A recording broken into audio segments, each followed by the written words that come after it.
Tuvieron mucha mar, más que en todo el viaje habían tenido. Vieron pardelas y un junco verde junto a la nao.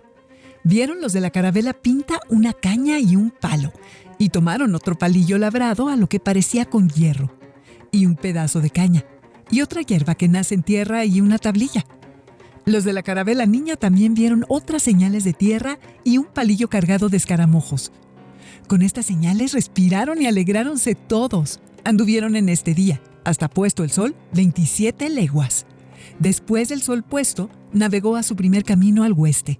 Andarían 12 millas cada hora, y hasta 2 horas después de medianoche andarían 90 millas, que son 22 leguas y media. Y porque la carabela Pinta era más velera e iba adelante del almirante, halló tierra e hizo las señas que el almirante había mandado. A las 2 horas después de medianoche, apareció la tierra, de la cual estarían 2 leguas. Amainaron todas las velas, y quedaron con el treo, que es la vela grande, sin bonetas, y pusieron a la corda, temporizando hasta el día viernes que llegaron a una isleta de los Lucayos, que se llamaba en lengua de indios Guanaaní. Hola, es un gusto poder recibirte en este espacio de Jóvenes en TV.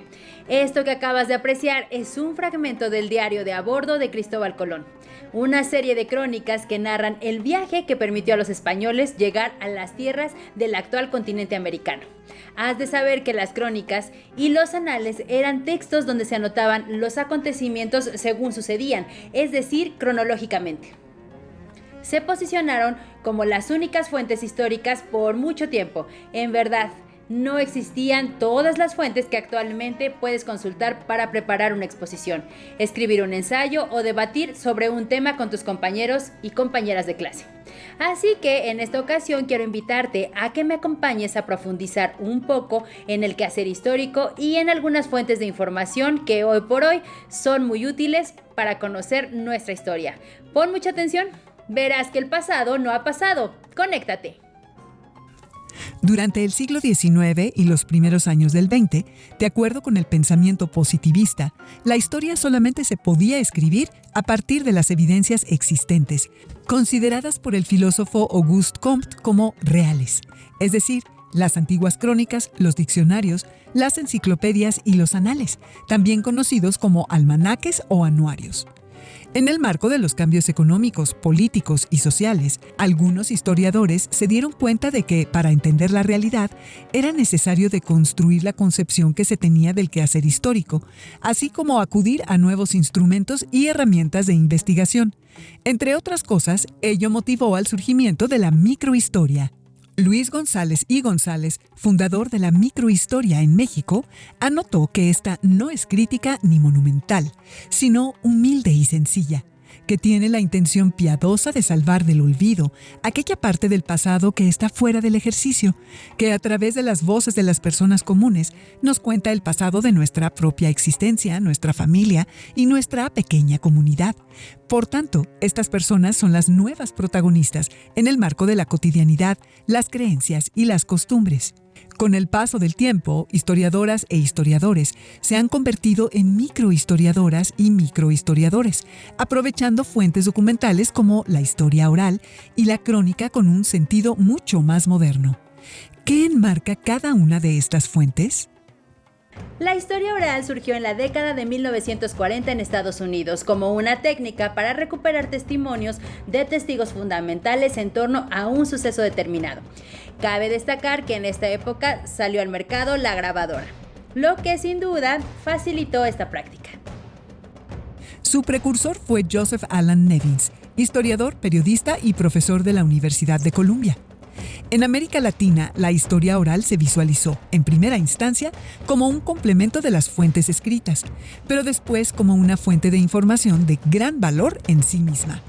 Así pues, la historia política escrita a partir de los testimonios de grandes héroes dejó de ser absoluta y se abrieron espacios a las voces de la gente común. En México, la práctica formal de la historia oral la inició en 1959 Wigberto Jiménez Moreno, entonces jefe del Departamento de Investigaciones Históricas del Instituto Nacional de Antropología e Historia, a través de un archivo sonoro que conjuntaba testimonios de políticos y militares revolucionarios. Posterior a ello, surgieron experiencias como Voz Viva de México, de la Universidad Nacional, y las entrevistas a sobrevivientes de la Revolución Mexicana, realizadas por el Departamento de Investigaciones Históricas en 1968. A partir de entonces, la historia oral comenzó a ocupar un lugar importante en el campo de la investigación histórica mexicana. ¿Cómo se puede conceptualizar la historia oral? Bueno, la historia oral es una metodología de investigación que se usa en las ciencias sociales. Se trata de estudiar entrevistar a testigos y actores directos del acontecer contemporáneo sobre sus experiencias vividas y cómo significan, cómo les dan significado y les atribuyen cierto valor. Quiere decir que es una metodología porque tiene que cubrir ciertos pasos. Hay que investigar, hay que hacer, primero antes de hacer la entrevista, tenemos que hacernos las preguntas que queremos formular y desde luego saber todo lo que sea posible sobre lo que vamos a entrevistar a la gente que nos interesa su experiencia en el tiempo pasado. De manera general, ¿cómo ha evolucionado la historia oral en México desde la década de 1940 hasta la fecha? Es una historia que introdujeron la doctora Eugenia Meyer y la doctora Alicia Olivera de Bonfil. Ellas trabajaban en el Instituto de Antropología y se les solicitó empezar a introducir la historia oral en México. Empezaron por hacer estudios sobre la Revolución Mexicana. Eugenia Meyer trabajó a los villistas y Alicia Olivera a los zapatistas, que debo decirles que fueron unos proyectos enormes ir a entrevistar, pero no solo entrevistaban a las figuras destacadas de la Revolución Mexicana, sino a la gente común que había seguido a estos revolucionarios. Después la historia oral fue avanzando más todavía, fue trabajando cuestiones sobre la memoria, sobre aquello que por haber sido traumático se había olvidado. Esto fue muy común en los años 90, cuando el tema de la memoria se incorporó a la historia. En fin, lo que quiero decir es que la historia oral se fue haciendo pasando por distintas etapas, de pasar por una mera documentación del pasado, el saber qué pasó, a un proceso en que los sujetos que narran su experiencia se les pide que interpreten y reflexionen sobre lo vivido. Tenemos que en la historia ha avanzado mucho en la disciplina histórica y ya se consideran otras fuentes. Ahora hay gente que trabaja hasta con los memes, hace historia con los memes. O sea, lo que pueden ustedes encontrar es la fascinación que presenta la nueva historia, con la posibilidad de acudir a nuevas fuentes. Y por eso yo les invito a que, si les gusta la historia, no pierdan la oportunidad de acercarse a gente que haya vivido momentos importantes y preguntarle cómo fue su experiencia, cómo vivieron aquello, qué interpretan, para un poco ayudar a comprender más el pasado. De manera general, la historia oral se caracteriza por su postura humanista y por rescatar información, llenar los huecos que han dejado la documentación existente y ser útil tanto para el presente como para el futuro.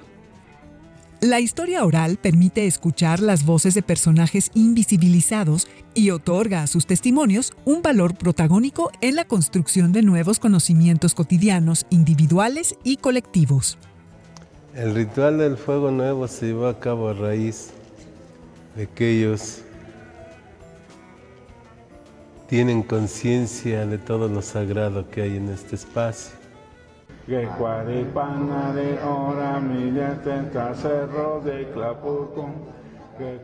La historia oral rescata información de primera mano, viva, entre comillas, que no se ha escrito en ningún documento conocido. Con la información rescatada, la historia oral llena los huecos, los silencios y las ausencias existentes en los materiales documentales, o bien ayuda a interpretarlos.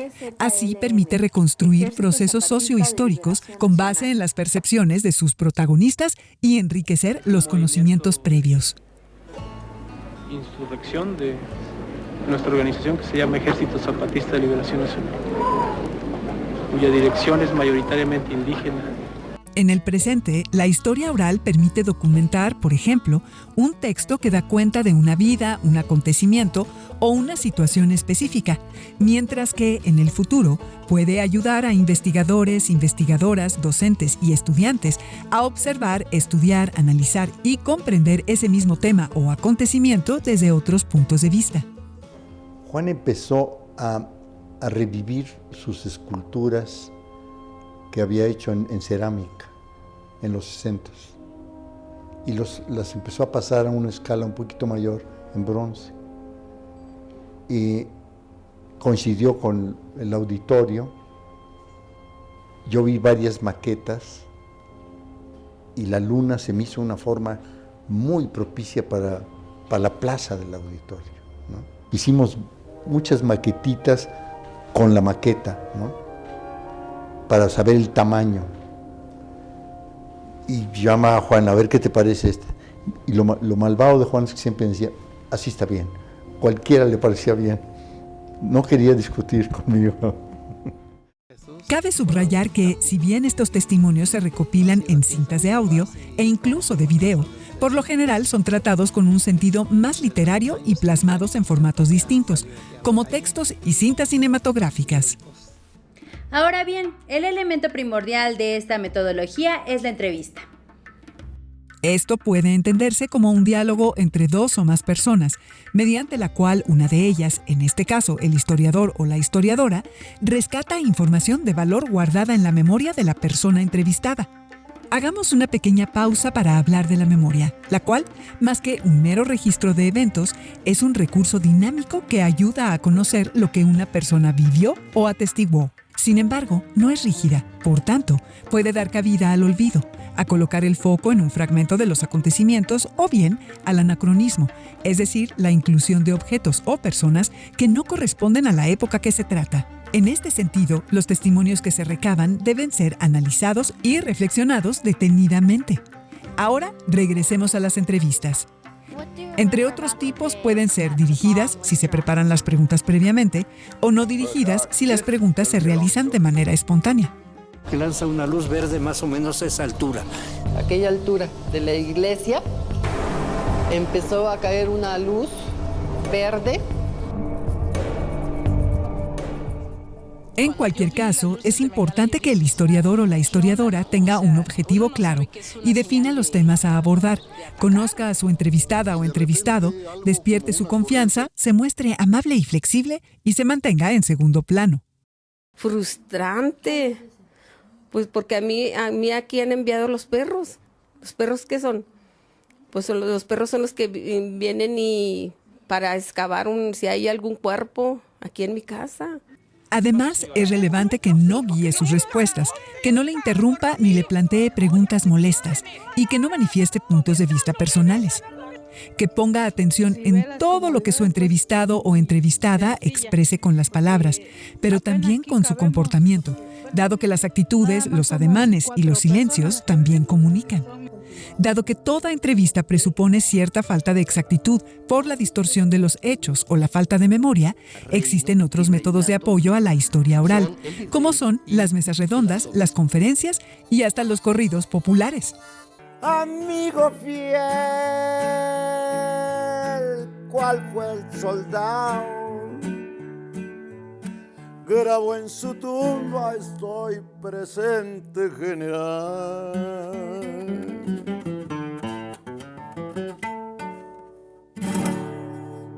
Por otro lado, la historia oral echa mano de técnicas metodológicas como las historias de vida, las autobiografías y de las narrativas. En el marco de la historia oral, ¿cómo se deben entender las historias de vida, las autobiografías y las narrativas? La historia oral tiene dos especialidades. Hay una historia temática en la que nos abocamos a un tópico en particular. Por ejemplo, queremos estudiar una huelga, esa es una historia temática. Nos interesa que el entrevistado nos cuente sobre esa huelga. Es muy distinto si yo quiero conocer la vida de ese entrevistado como obrero en una fábrica. Entonces yo hago una historia de vida, es una narrativa autobiográfica oral.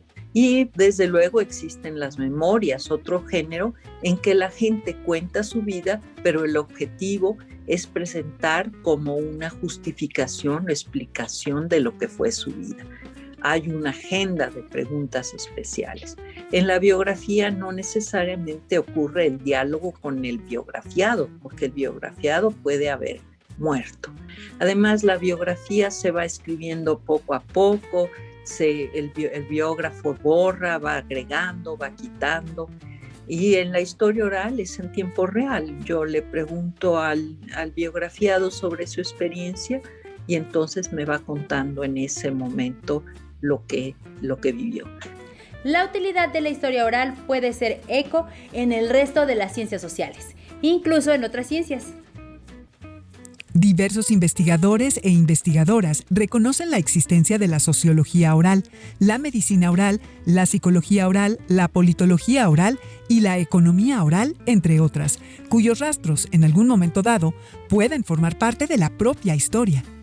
Incluso como reflejo del actual mundo globalizado, la historia oral está abierta a cualquier tipo de estudio interdisciplinario, donde dos o más ciencias confluyen con un mismo fin. Por ejemplo, el estudio de la pobreza, de los avances tecnológicos y de las pandemias. Así pues, se reconoce que puede ser una herramienta de investigación útil en la educación, por ejemplo, para indagar las identidades, la participación y las experiencias de agentes de la comunidad educativa, lo que puede servir de base para generación de nuevas propuestas pedagógicas, directivas o de gestión. ¿Qué se vislumbra en el horizonte de la historia oral? Bueno, ahorita la historia oral tiene otra aproximación. Está comprometida más con cuestiones sociales, con la idea de incidir, como se pensó inicialmente, en incidir en cambiar las situaciones sociales.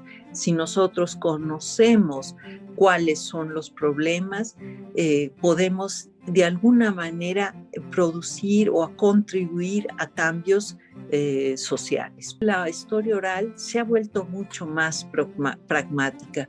Quizás ha dejado esa idea nostálgica de conocer qué pasó en el pasado. Ahora lo que se busca, una idea más pragmática, incidir en los cambios sociales, incidir en mejorar, en entender al menos las dinámicas de los problemas sociales que nos acosan.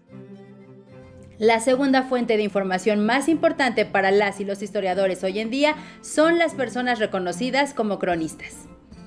El profesor Earl Herrera, en La magia de la crónica, anota que ésta se convierte en género literario cuando surge en sus oficiantes la preocupación no solo por contar, sino por hacerlo bien y en forma amena, clara y agradable para el lector, inquietud que llega a generar una perceptiva del oficio y polémica enriquecedoras. Con la aparición del periódico pasa a sus páginas y en ella se encuentra justo albergue porque para el hombre de entonces, la crónica es lo que hoy es la noticia para nosotros. Y cuando estaba ahí fue que empezó a temblar. Y entonces volteé para el Nuevo León y vi una imagen dantesca porque daba la impresión que fuera una especie de gran maqueta que una mano invisible estuviera aplastando. Desde entonces se vislumbraron dos tipos de cronistas que han sobrevivido hasta el día de hoy, quienes habían estado en el lugar de los hechos y escribían desde su experiencia, y quienes escribían a partir de lo que les habían contado otras personas. ¿Qué es la crónica? Es tomar el día a día de lo que va pasando en un lugar, ¿no? En la Ciudad de México, cada delegación tiene cronistas. Ellos se han ocupado desde tiempo atrás en ir anotando todo lo que va pasando en su colonia, en el barrio, en la delegación. Y también, pues de alguna manera, hacen historia oral. ¿Cuáles son las características de un o una cronista? Bueno, algunos son historiadores, otros vienen de la literatura, pero en fin, ellos se van formando de manera, algunos autodidactas, pero siempre han existido crónicas, ¿no? Gracias a los cronistas tenemos información de ciertos lugares que no aparecen en los registros históricos oficiales. En el panorama de América Latina, los cimientos de la crónica contemporánea los colocaron principalmente 3 personajes. El escritor y periodista norteamericano John Hersey, con su libro sobre Hiroshima que escribió en 1946 luego de tener contacto con 6 sobrevivientes. El periodista estadounidense Gay Talese, con sus crónicas sobre la mafia tituladas Frank Sinatra está resfriado y Honrarás a tu padre. Y el periodista y escritor cubano José Martí, quien por su producción e influencia fue considerado el padre de la crónica. En Latinoamérica encontramos cronistas como la argentina Leila Guerriero, los colombianos Alberto Salcedo Ramos, Andrés Felipe Solano y Gabriel García Márquez, el salvadoreño Óscar Martínez de Aubizón, la francesa Elena Poniatowska y los mexicanos Carlos Monsiváis, Salvador Novo y Guillermo Tovar y de Teresa. En México, Marco Antonio Morales Gómez, como rector de la Universidad Autónoma del Estado de México, creó en 1993 la figura del cronista universitario. Hacia 1995, Horacio Zúñiga, Gustavo G. Velázquez, Carlos Errejón Peredo, José Yurrieta Valdés y Alfonso Sánchez Arteche, entre otros catedráticos, periodistas e historiadores, abrieron brecha para el desarrollo de las y los cronistas. Retomando las palabras de Inocente Peñalosa García, el primer cronista universitario, quienes se dedican a este oficio tienen el compromiso de escribir lo que ven, oyen, leen y les cuentan. Por eso tienen el deber de revisar, expurgar, depurar y, en algunos casos, corregir los errores cometidos en la crónica. Esto cobra sentido en tanto que, con el tiempo, las y los cronistas comenzaron a dar cuenta de acontecimientos pasados y presentes que no atestiguaron. Por tanto, surgió en ellos y ellas la necesidad de utilizar nuevas técnicas de investigación, principalmente para reconstruir hechos pasados. En este caso, si bien las y los historiadores se apoyan en las y los cronistas para abastecer sus contenidos y dar cuenta de los hechos históricos, las y los cronistas, a su vez, también buscan a testigos de acontecimientos pasados para entrevistarlos. Aunque cabe destacar que estas entrevistas son mucho menos estructuradas que las que se realizan en el marco de la historia oral. Actualmente, las y los cronistas realizan una ardua tarea para rescatar y reconstruir la historia de las ciudades, municipios, pueblos y comunidades a lo largo y ancho del territorio nacional. Un historiador o una historiadora construye los discursos que nos permiten a la gente en general comprender nuestro presente, siempre considerando acontecimientos del pasado, ya que lo que ocurre hoy a nuestro alrededor, desde nuestra comunidad hasta niveles globales, no son hechos surgidos de la nada o por arte de magia, sino el resultado de procesos que de alguna manera han madurado, evolucionado o cambiado a lo largo del tiempo. Esto en cualquier ámbito como el político, artístico, social o el económico. ¿Cómo puntualizó Tucídides, un historiador y militar ateniense? La historia es un incesante volver a empezar, pues refleja la visión de la época desde la cual se aborda. Pero no queda en el olvido, pues esa misma información se vuelve a retomar en contextos diferentes, con otras visiones y con otras plumas, e incluso con nuevos conocimientos. Por ello, es relevante que las y los historiadores cuenten con información lo más veraz y cercana posible de los hechos, tarea en la cual tanto la historia oral como la labor de las y los cronistas, como hemos visto, resulta fundamental. El tiempo se nos ha ido, pero recuerda que Jóvenes en TV es un espacio de reflexión y construcción de conocimiento, donde tu participación es muy importante. Así que no dejes de ponerte en contacto con nosotros. Únete a la comunidad de Jóvenes en Casa en Facebook y visítanos en jovenesencasa.cep.gov.mx. Te invitamos a ver nuevamente este programa a través de nuestro canal de YouTube y a seguir reflexionando en torno a la historia y el papel que juega la historia oral y la crónica. El pasado no ha pasado, conéctate.